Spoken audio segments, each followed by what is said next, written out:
কিরে তোমার পোস্টারের ভিতরে এমপি নাম আছে, চেয়ারম্যানের নাম আছে, মেম্বারের নাম আছে, কিন্তু তুমি লিখলা নারায়ে তাকবীর আল্লাহু আকবার বাংলাদেশ জিন্দাবাদ, আমার নবীর নাম নাই কেন? নবীর সাথে তোমার কি শত্রুতামি, কি গাদ্দারি? লিল্লাহে তাকবীর। এ যুবক মনে রাখো, বাংলাদেশে যে স্লোগানের ভিতরে ক্যান্সার আছে, যে স্লোগান তোমার ঈমান নষ্ট করবে, এটা হচ্ছে লিল্লাহে তাকবীর। আমি প্রমাণ দিব কেন জানো? ইমাম হুসাইন বলে কারবালার জমিনে আমি যখন তলোয়ার ঘুরাতে লাগলাম, কচু যেমন ভাবে কাটে, গাজর যেমন ভাবে কাটে, ইয়াজিদ বাহিনীকে কাটতে লাগলো। কারণ হুসাইনের বডির ভিতরে রাসূলুল্লাহর রক্ত মুবারক, হুসাইনের হাতের মধ্যে মাওলা আলীর তরবারে, হুসাইনের তলোয়ারের ভিতরে আসমানের সমস্ত বিজলির শক্তি আমার আল্লাহ এক এক করে ঢুকিয়ে দিয়েছেন। হুসাইন যুদ্ধ যুদ্ধ যুদ্ধ করতে করতে হঠাৎ করে তলোয়ার থামিয়ে ফেলল। হুসাইন কেন তলোয়ার থামিয়েছেন? আপনার সন্তান আলী আসগরের কলিজায় তীর মেরে 3 টুকরা করেছে, এই শোকে তলোয়ার থামাতে পারেনি। আপনার সন্তান আলী আকবরকে 38 টুকরা করেছে, তলোয়ার থামাতে পারেনি।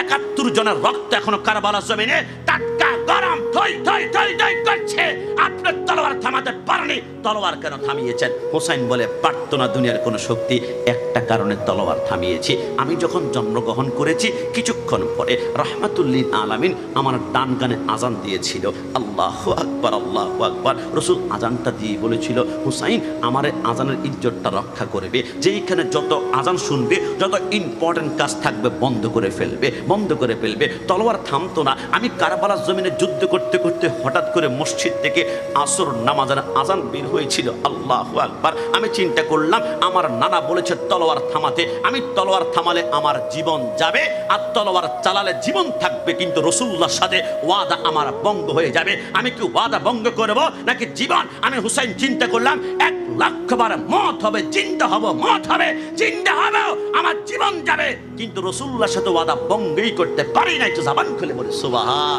হুসাইন বলল আমি তলোয়ার থামালাম, 22,000 ইয়াজিদ বাহিনী আমার চারপাশে শকুনের মতো তলোয়ার তীর বল্লম ধরা আছে।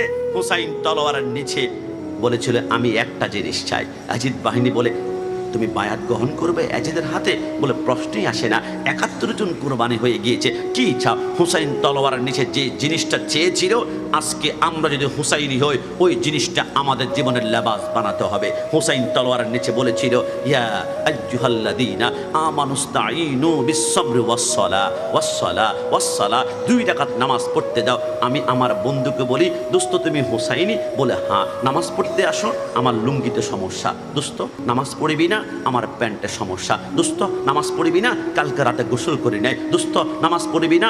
10 ওভারের খেলা, মাত্র 8 ওভার শেষ হয়ে যায়, 2টা ওভার বাকি আছে। দোস্ত নামাজ পড়বি না? বিরক্ত বিরক্ত বিরক্ত বিরক্ত। হুসাইনি হতেই পারে না। হুসাইন তলোয়ারের নিচে বলে নামাজ নামাজ। ইয়াজিদ বাহিনী বলে 2 রাকাত নামাজই তো পড়বে, 4000 বাহিনী আমরা শকুনের মতো তাকিয়ে আছি, কোনো দিকে যেতে পারবে না। শেষ মুহূর্তে 2 রাকাত নামাজ পড়ার সুযোগ করে দাও। হুসাইন প্রথম 1 রাকাতে 2টা সিজদা করেছে। আমি যদি মিথ্যা প্রবন্ধ গল্প বলি আল্লাহ জিহ্বাটা আমার বন্ধ করবে। হুসাইন বলে প্রথম রাকাতে 2টা সিজদা আমি কমপ্লিট করেছি, দ্বিতীয় রাকাতে 1টা সিজদা দিয়ে বাকি আরেকটা সিজদার দিকে যখন যাচ্ছিলাম, ইয়াজিদ বাহিনী বলে খবরদার, হুসাইন যেভাবে তলোয়ার চালাচ্ছে আসমানের বিজলিও এমন ভাবে চলে না। হুসাইন যদি শেষ একটা সিজদা দিয়ে পলট মেরে সিংহের মতো তলোয়ার নিয়ে আরেকবার দাঁড়িয়ে যায়, একটা ইয়াজিদ বাহিনীকে রাখবে না, টুকরা টুকরা করে ফেলবে। হুসাইন সিজদা যাওয়ার আগে আমরা কল্লাটা আলাদা করে ফেলবো। হুসাইন বলে এই কথা শুনে আমি সিজদার দিকে দ্রুত আগাচ্ছিলাম, ইতিমধ্যে 147টা তীর আমার পশমের গোড়ায় গোড়ায় ঢুকিয়ে দিল।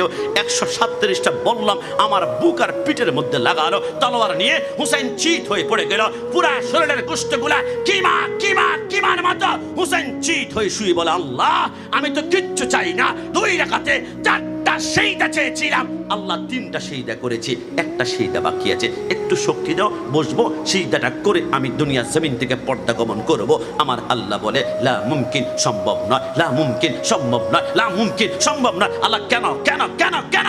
আমার আল্লাহ বলে বাকি একটা সিজদা কারবালা নয়, বাকি একটা সিজদা দিবা কুল্লু মান আলাইহা ফান ওয়া ইয়াবকা ওয়াজহু রাব্বিকা যুল জালালি ওয়াল ইকরাম। বাকি একটা সিজদা দিবা কিয়ামতের ময়দানে ডাইরেক্ট আমি আল্লাহর কুদরতি কদমে। ওই একটা সিজদা হুসাইনকে যারা মহব্বত করবে, আলী ফাতেমাকে যারা মহব্বত করবে, একটা সিজদা প্রত্যেকটা বান্দাকে আমি আল্লাহ জান্নাতে পৌঁছাবো। জোরে বলে সুবহানাল্লাহ। ডান হাত তুলে বলে ইয়া হুসাইন, ইয়া হাসান, ইয়া ফাতেমা, ইয়া আলী। ইমাম হুসাইন বলে আমি খুশি হয়ে গেলাম। এবার শিমর গলার মধ্যে ছুরি ছালিয়ে মাথাটা আলাদা করে ফেললো। ইমাম হুসাইনের মাথার চুলগুলা ছিল বাবরি চুল, বাবরি চুলের মধ্যে ধরে উপরের দিকে যখন উত্তোলন করলো, শিমর বলে আজিদ বাহিনী শাসা, হুসাইন সুলতান কারবালা খাতাম, শেষ করা হয়েছে, মাথা আলাদা করা হয়েছে। আজিদ বাহিনী একসাথ যখন হলো, ইমাম জয়নুল আবেদিন বলে হঠাৎ করে আমি শুনতে পারলাম কারবালার জমিনে আনন্দ উল্লাস। ৭১ জন কারবালার জমিনে শহীদ হয়ে গিয়েছে, কিন্তু উল্লাসটা করে কে আমার দেখতে মন চাইলো। আমি জয়নুল আবেদিন আমি বিছানা থেকে পিঠ উঠাতে পারছি না, না হয় কারবালার জমিনে প্রথম আমি শাহাদাত বরণ করতাম। ইমাম জয়নুল আবেদিন বলে আমি মাটির মধ্যে গড়াগড়ি গড়াগড়ি গড়াগড়ি গড়াগড়ি দিয়ে আমি তাঁবুর কাছে গিয়ে তাঁবুটা একটু করে আমি উপরের দিকে আলোক করে দেখলাম, ওই না শিমর হাতের মধ্যে হুসাইনের কল্লাটা নিল আর রক্তের ফোঁটাগুলা পড়তেছিল। আর আজিদ বাহিনী ওই হুসাইনের রক্তাক্ত কল্লার দিকে তাকিয়ে ডান হাত তুলে একটা স্লোগান দিচ্ছিল কসম খোদার। ইমাম জয়নুল আবেদিন বলে আমি দেখলাম সেই স্লোগানটাই ছিল লিল্লাহে তাকবীর, লিল্লাহে তাকবীর, লিল্লাহে তাকবীর। আমি অনেকক্ষণ বসা ছিলাম, একটা মার তারা ইয়া রাসূলুল্লাহ বলে কিনা, কিন্তু ঘন্টা ঘন্টা ঘন্টা চলে যায়, একটা বার ইয়া রাসূলুল্লাহ বলে না। ইমাম জয়নুল আবেদিন বলে ওই কারবালার জমিন থেকে স্লোগান হয়ে গেল দুই প্রকার, একটা হুসাইনি, একটা ইয়াজিদি, একটা ইয়াজিদি, একটা হুসাইনি। হুসাইনি স্লোগান হচ্ছে নারাই তাকবীর, আল্লাহু আকবার, নারাই রিসালাত, ইয়া রাসূলুল্লাহ। আর ইয়াজিদি স্লোগান লিল্লাহে তাকবীর। এরা নবীর নাম নেয় না, এরা চায় যুবকদের অন্তর থেকে নবীকে সরাই ফেলবে, নবীকে আলাদা করে ফেলবে, নবীকে জুদা করে ফেলবে। এক যুবক, তোমার হৃদয়ে যদি রাসূল না থাকে তুমি জঙ্গে আব্দুর রহমান হয়ে যাবে। তোমার অন্তরে নবীন প্রেম না থাকলে তুমি শায়েখ বাংলা ভাই হয়ে যাবে। আল্লাহর কসম, বাংলাদেশের যত জঙ্গি ধরা খেয়েছে সব ছিল মিলাদুন নবীর বিরুদ্ধে, সব ছিল ইয়া নবী সাল্লাম আলাইহির বিরুদ্ধে। আমরা সুন্নিরা গাছে বাছে টাকে আগুন জ্বালাই না একটা কারণে, কারণ আমাদের হৃদয়ে এমনিতে এশকে রাসূলের আগুন দাও দাও করে চলছে। ডান হাত তুলে বলা ঠিক কিনা? আপনাদের